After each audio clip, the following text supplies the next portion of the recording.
So, will these two things improve accessibility and better service on the bus? Well, the big change is this summer. The frequent service network is rolling out as part of the Winnipeg Transit Master Plan, June 2025. It is the biggest change to Winnipeg Transit service in memory, in the entire history of the service. It is coming. It's going to be a huge change that brings frequent service to so many more routes. It's a ground floor rewrite, but it's not here yet. This is another tick upward in the fare to use Winnipeg Transit. Riders are used to seeing those numbers tick up.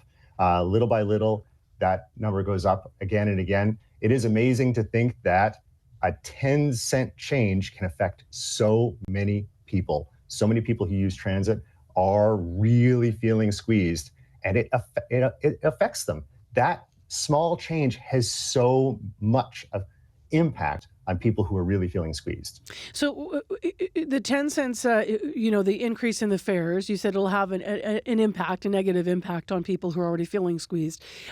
Was it expected?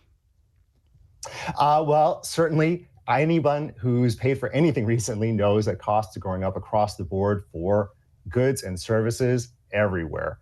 It is kind of an awkward increase going from $3.25 to $3.35. Nobody really carries dimes anymore, or at least I don't. I think you're effectively going to see the cost go up quite a bit more. It's going to be people carry quarters and loonies. It's much more likely to be $3.50, $4 is going to effectively be what people are paying, because that's the change that they have on them. The other issue is that you're going to find people who just don't have that extra quarter, and the driver is going to have to make a call on whether or not to accept that fare. And that isn't great, because the single greatest source of disputes and confrontations on buses are fare disputes. It puts those drivers in an awkward position. I want to ask you about the community safety officers to ride the bus. So there is more money in this budget for that. I mentioned 15 officers. Some critics say, though, that the work is not yet proven, though, that this is actually helping with safety on buses. Haven't had enough time to sort of analyze it and have data to support that it works. What do you think of spending more money on those positions before we quantifiably know that they're helping? That is a complicated issue. Certainly, Winnipeg Transit is a foundational service in terms of city services. So many people, tens of thousands of people, are out there right now on a bus using those services and have a completely positive, normal, uneventful experience. We don't talk about the fact that for 99% of people who use transit, that is a non-event. When there are disruptions, when there are concerns about people feeling safe or security, then that is news, and that is worth talking about. And certainly the community safety officers seem to be an attempt to address people's concerns. It is, I agree, early days. Security is very complicated. Feelings of safety can be assuaged, can be helped by having the sense that there are more people out there helping manage situations, but security can also be zero-sum.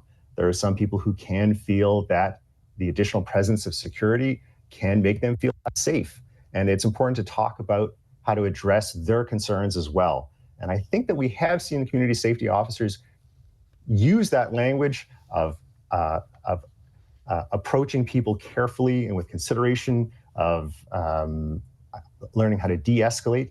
That is crucial. But these are still, as you said, early days of the program. What transit issues would you have liked to have seen addressed in this budget that you didn't see?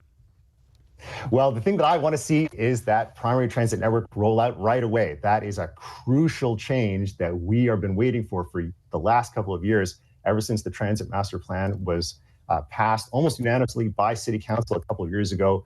We want to get those buses more efficiently running on those routes. So that can't happen fast enough. I just want to return to the budget. That can't happen fast enough, but this summer it is coming. So I just want to return to some specifics then. How will the transit increase itself? You were talking about it affecting people, but how will it affect people who pay for monthly passes? Well, those costs will go up.